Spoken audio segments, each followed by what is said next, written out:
야곱이 금이 향하고 있습니다. 그러나 사실은 그의 인생은 우리가 알다시피 파란만장했었습니다. 다행스러운 것은 그 험난한 세월 가운데에 하나님이 함께 하셨다라는 것입니다. 그가 바로 앞에 뭐라고 말합니까? 내가 험악한 세월을 살았다라고 말하는데 그 험악한 세월 중에서 큰 위로가 바로 하나님이 함께 하심이지요. 성도 여러분, 우리 인생에 우리의 걸음에 하나님이 함께 하시면 오케이. 믿으시면 아멘. 하나님이 함께 하시면 되죠. 하나님께서 복을 주셔서 그는 참으로 이제 얼마 만에 고향으로 돌아오게 됩니다. 야곱의 인생에 있어서 가장 우리가 주목해야 할 것이 있다고 한다면 그는 이 철학입니다. 분명하지요. 하나님께서 복을 주셔야 된다. 하나님께서 복을 주셔야 된다라는 사실을 누구보다도 성경의 그 많은 위인들 가운데 가장 투철한 생각, 신앙관을 가지고 있었던 사람이 바로 야곱이라고 할 수 있습니다. 오죽하면 형 에서가 마땅히 누려야 할 장자권을 하나님께서 복을 주셔야 된다라는 그 생각이 강하다 보니까 어머니 리브가와 더불어서 속이잖아요. 아버지 이삭을 팥죽 한 그릇으로 장자권을 쟁취하는 것이죠. 이건 뭘 말하느냐 하면 물론 그의 간사함, 야비함 뭐 그렇게 얘기할 비도덕적이다라고 말할 수 있을는지 모르겠지만 그는 하나님께서 내게 복을 주셔야만 된다.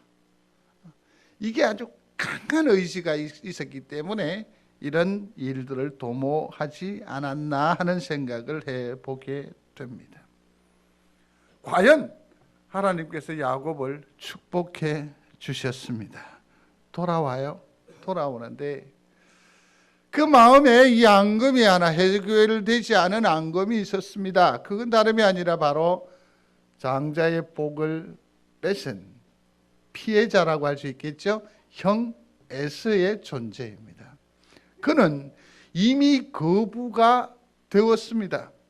그리고 들리는 소문에 의하면 400명이라고 하는 개인 사병을 거느릴 정도의 영향력을 가지고 있는 사람이고 지금 야곱이 고향으로 오고 있으니까 400명의 사병들이 자기에게로 나아오고 있다라는 소리도 듣게 되는 겁니다. 가뜩이나 형에서 얼굴을 보기가 민망한데 이런 위협까지, 생명의 위기까지 느끼게 되는 겁니다.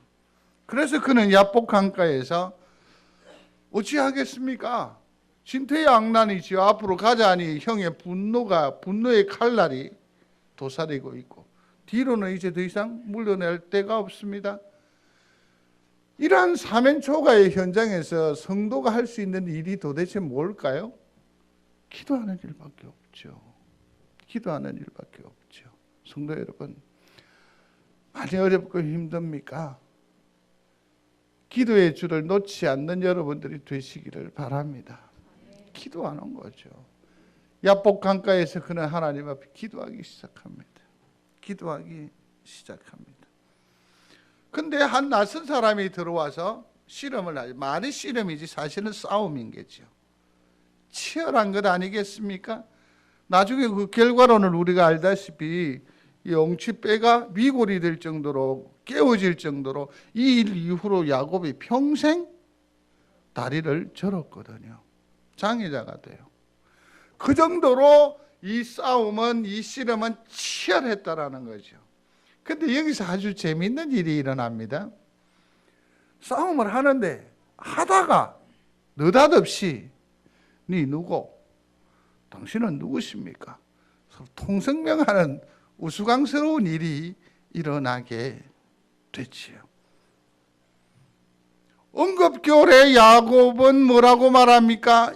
야곱입니다 라고 합니다. 야곱이라고 말하는 거 맞죠? 맞죠. 그러나 야곱이라고 했었을 때에 여러분 생각해 보십시오. 우리가 가지고 있는 지금까지의 야곱의 이미지는 어떤 거죠? 꿈을 위해서 수단과 방법을 가리지 아니하는 협작꾼이라고 할 수 있고, 빼앗는 자라고 할 수 있고, 쟁탈하는 자라고 할 수 있고, 사기꾼이라고 할 수 있겠죠? 자기 자신을 나는 협작꾼입니다. 나는 사기꾼입니다. 나는 비열한 사람입니다. 그러한 인생입니다. 라고 고백하는 거예요. 그랬더니 하나님께서 이제는 새로운 사람으로 삶을 이루어 살아라고 야곱 대신에 새로이 이름을 주셨으니 그 이름이 무엇입니까? 이스라엘. 소리하겠습니다. 이스라엘이죠. 내가 누구냐라는 이 고백은 그러므로 매우 중요합니다. 나를 정확하게 드러내는 것이기도 하고, 또 다른 하나는 하나님께 나의 진실무망한 모습, 솔직한 모습, 발가벗은 모습으로 그대로 고백되어질 때에 거기에 하나님의 은혜가, 하나님의 지혜가, 하나님의 방법이 있다는 거죠. 야곱입니까? 야곱이라고 말할 수밖에 없습니까? 말하는 그 자체가 서글픔입니까? 두려움입니까? 그러나 고백하셔야 돼요. 주님께서 새로운 능력, 새로운 힘, 새로운 길, 새로운 도전, 이스라엘이라 주님께서 이름해 주실 줄로 믿습니다. 이게 중요해요. 하나님께서 그 걸음이 참으로 힘이 대단했었습니다. 그 이름은 사울입니다. 그는 이 공문을 지 마음대로 이렇게 끌어내었다가 또 집행할 수 있는 사람의 여탈권, 생명의 여탈권을 쥐고 있는, 생명을 취할 수도 있고 버릴 수도 있는 막강한 힘을 가지고 기세등등하게 길을 향하여 나아가고 있습니다. 그 이름은 무엇입니까? 사울이에요. 사울. 근데 주님께서 사울아 사울아 불렀어요. 그는 완전히 꼬꾸라졌죠. 주님께서 부르시는 그 부름 앞에 자기의 그 죄악, 죄의 연약함, 그 부끄러움 때문에 그는 도무지 고개를 들 수 없습니다. 말문이 닫혀버렸습니다. 눈까지 그냥 어두워지게 된 것 아니에요? 거꾸러지고 무너지고 낮아지고 엎드려져 섰을 때에 거기에 놀라운 일이 일어나요. 그게 뭔지 아시는지요? 거기는 하늘이 열려요. 거기에는 하나님의 음성이 있어요. 믿는 여러분들이 되시기를 바랍니다. 그리고 새로운 희망이 부여돼요. 새로운 사명이 거기에 가요. 너는 더 이상 사울이 아니고 뭐라고요? 바울이라고. 이만한 그릇이었습니까? 이제는 더 큰 그릇으로 주님께서 그 인생을 탈바꿈해 주시는 것이죠. 베드로를 다시 부르실 때에도 주님께서 베드로야라고 말씀하시지 않으셨습니다. 어떻게 했죠? 바디메오라고 할 때 앞에 바는 뭐라고 했죠? 아들. 누구누구의 아들 그랬잖아요. 그렇죠? 그러니까 바디메오 그러면 디메오의 아들 그런 뜻이에요. 디메오의 아들. 바디메오. 근데 베드로를 부르실 때 뭐라고 말하느냐 하면 바이오나 시몬 그랬어요. 그렇죠? 그러면은 바자를 떼고 이오나의 아들 시몬이라는 뜻이죠. 베드로라고 하는 반석이라고 하는 큰 이름이 있음에도 불구하고 그가 하나님 앞에서 미끄러지는 삶을 통해서 처참하게 내려가셨을 때 주님이 그를 부르실 때에 바이오나 시몬이라고 바이오나 시몬이라고 했어요. 시몬이라고 했어요. 그가 가지고 있는 그 이름에 따라서 뭡니까? 호칭이 달라지는 거죠. 바이오나 시몬은 뭡니까? 아직까지 회개하지 못했고 상처받은 무너져 있는, 하나님 앞에 민망한, 주님을 얼굴을 다시 한번 얼굴을 대밀 수 없는 그런 아주 초라한 거예요.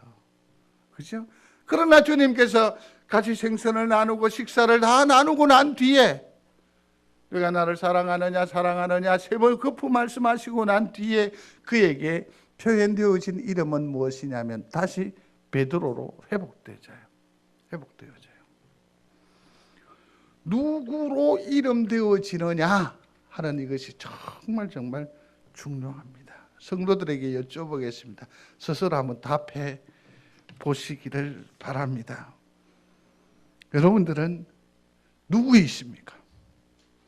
당신은 누구입니까? 나는. 거기에 대한 자기 어떤 그 고백이 중요하죠. 엄마라고 하셨습니까?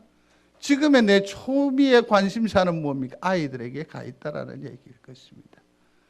나는 권사입니다 라고 그랬을 때는 지금은 최소한 뭡니까? 주의 일에 집중하고 있다. 나는 지역장입니다. 또 혹은 나는 아비입니다. 그런 부분들이죠.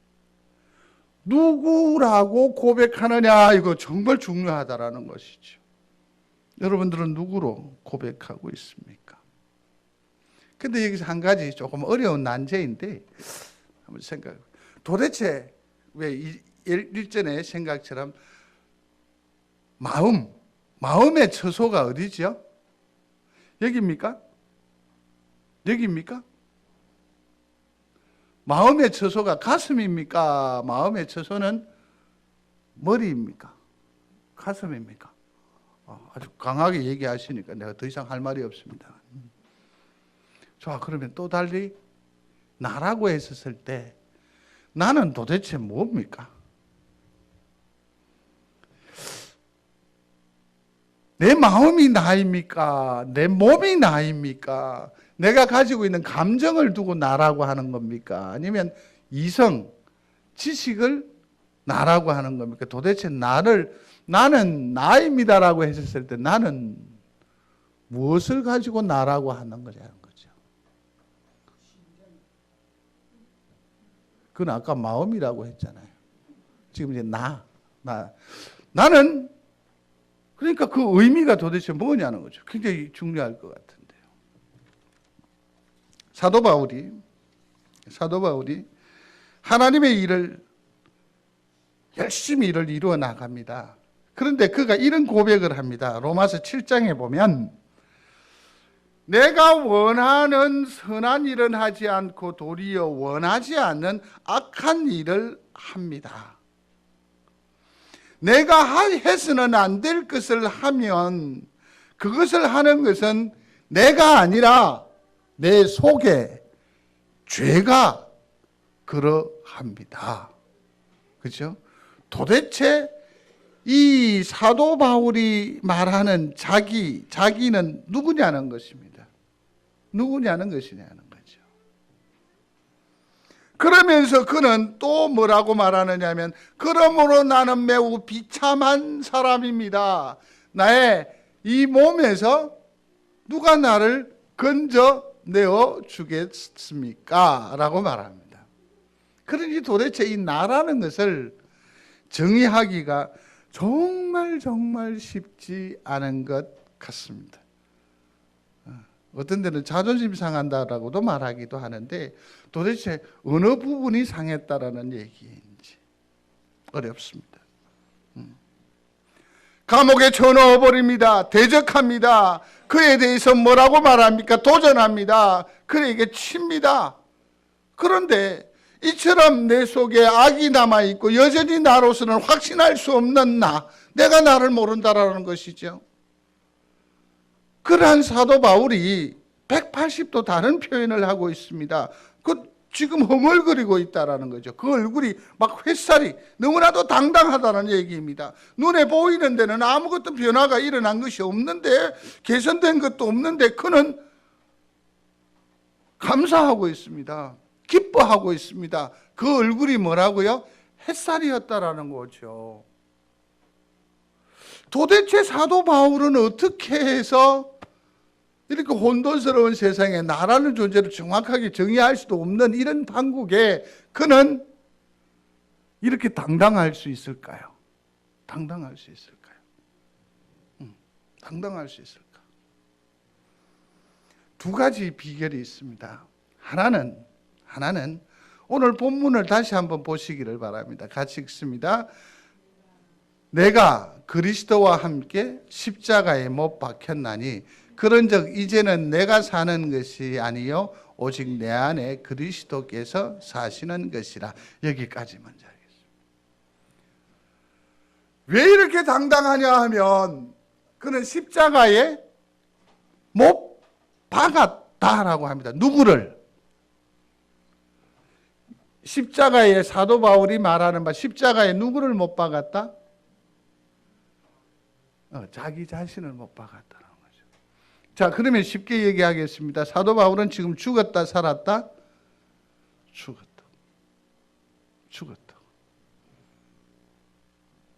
근데 그 죽은 것으로 끝나는 것이 아니지요? 끝나는 것이 아니죠. 그리스도와 함께 십자가에 못 박혔다라고 했습니다. 그러고 나서는 그리스도와 함께 뭐 했다고요? 살아났다. 부활했다. 이를 믿는 여러분들이 되시기를 중심으로 소원합니다. 못 박혀서 죽었어요. 근데 내가 지금 살아있다고요. 왜요? 그리스도와 함께 부활했다. 살아났다. 그러면 그리스도와 함께 살아났다, 부활했다라는 이 말이 뭐냐 하면 이제는 내가 내 생각으로, 내 의지로, 내 어떤 조건으로 사는 것이 아니라 그는 죽었고 이제는 내 속에 있는 누가 산다고요? 그리스도로 사는 거예요. 그러니까 그는 이 땅의 삶을 살면서 뭐 할 수 있다? 당당할 수 있죠. 자신만만할 수 있죠. 지나치게 근심하지 않는 거죠. 또 다른 하나의 교훈은 또 뭐가 있느냐면 로마서 6장을 보시면 세례 부분을 얘기가 나와요. 세례는 1절에 말씀을 드렸는데 두 가지를 의미합니다. 하나는 뭐냐면 씻음이요. 두 번째는 뭐죠? 죽음이에요. 죽음. 그리스도와 함께 죽었다라는 것의 의미가 뭐냐면 바로 세례라는 거예요. 세례. 그 이후에 축복이 뭐냐면 그의 부활하심과 같은 부활로 그와 연합하는 사람이 된다. 그랬으니까 세례를 받았다는 것은 옛사람은 죽고 이제는 누구와 함께? 그리스도와 함께 산다. 그런 의미가 되는 거예요. 이 말을 쉽게 표현하면 이렇게 말씀드릴 수 있습니다. 오늘 본문 마지막 부분 한번 보시겠습니까? 20절. 하나, 둘, 세 번째 줄 보겠습니다. 오직 내 안에 그리스도께서 사시는 것이라. 이제 내가 육체 가운데 사는 것은 나를 사랑하사 나를 위하여 자기 자신을 버리신 하나님의 아들을 믿는 믿음 안에서 사는 것이라. 내 안에 누가 산다고요? 그리스도가 사신다. 이전에 나는 내가 누구인지도 모르고 내 자신이 어떤 때는 밉기도 하고 고백하죠. 도대체 나도 내가 왜 그러는지 모르겠다라고 말하거든요. 그러나 이제는 그렇지 않다라는 얘기입니다. 내 안에 내가 아니라 누가 산다. 나는 죽고 그리스도가 사신다고. 여러분 보십시오.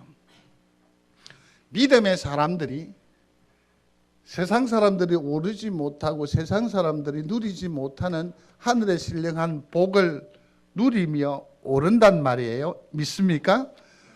당당히 다 누려요. 근데 자기의 성취로 이루는 것이 아니라 오르는 것이 아니라는 거예요. 왜냐하면 내 속에 누가 계시기 때문에 성령 그리스도가 계시기 때문에 그리스도가 나로 오르게 하고 성취하게 하고 그걸 이루게 하는 거죠. 믿으시기를 바랍니다. 내 속에. 그러니 내 속에 그리스도가 사신다라는 것은 뭐냐면 이게 바로 내 능력이 된다. 내 힘, 내 소망이 된다라는 것이죠. 그리스도의 힘, 그리스도의 능력, 그리스도의 역사. 이것이 곧 누구의 역사가 된다? 나의 역사가 되는 거죠.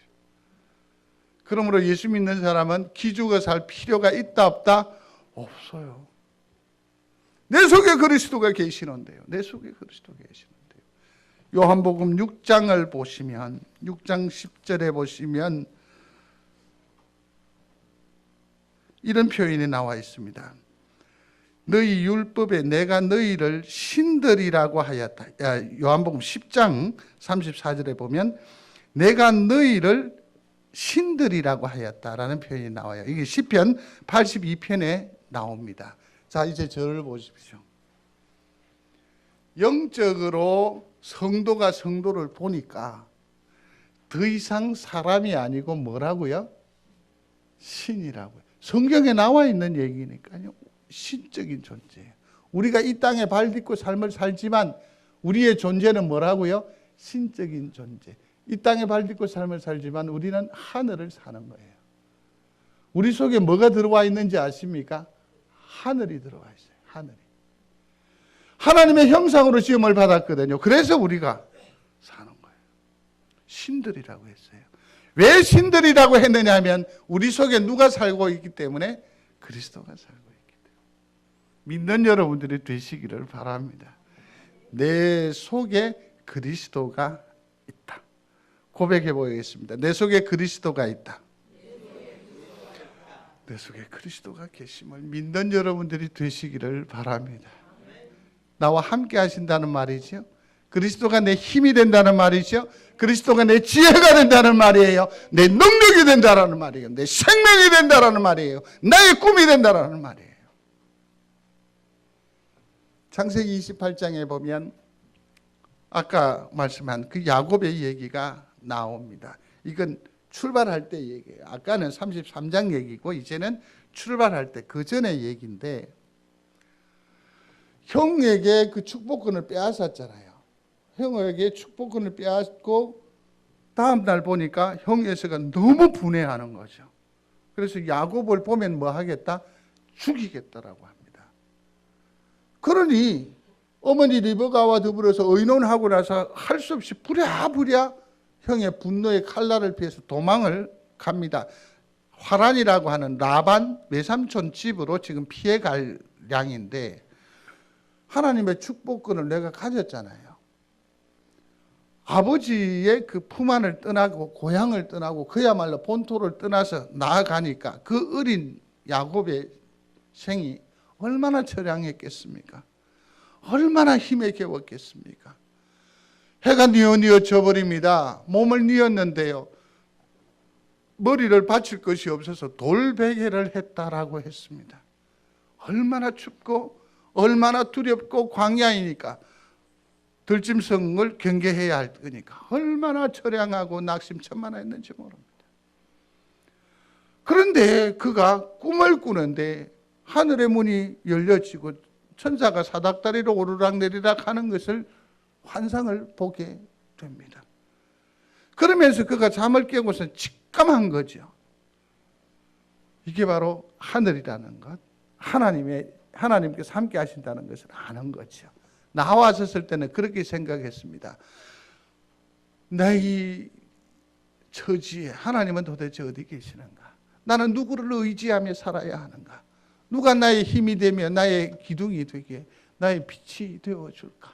정말 앞뒤 캄캄한 그런 세월이었는데 거기서는 즉각 깨닫고 고백하는 거예요. 뭐라고 말합니까? 주님이 어디에 계시거늘 여기 계시거늘 내가 알지 못하였도다. 알지 못하였도다. 야곱이 말합니다. 여기 계셨거늘. 그러면서 그 베개 했던 돌을 들고 하나님 여기 계셨거늘. 그러면서 그 돌덩이를 들고 다녔습니까? 예? 그 모포에 있을까요? 어디에 있었을까요?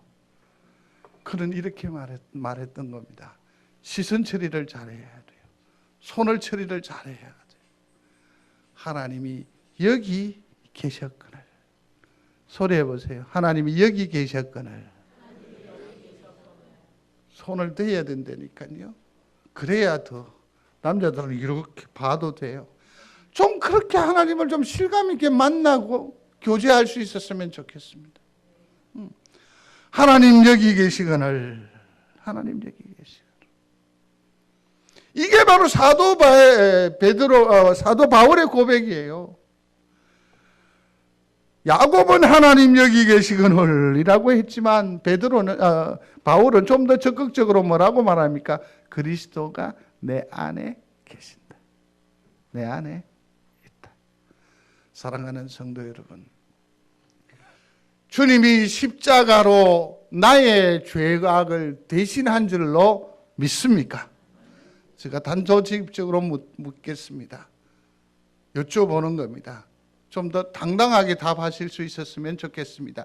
믿기지 않으면 대답 안 하셔도 됩니다. 그러나 믿음이면 강하게 시인하십시오.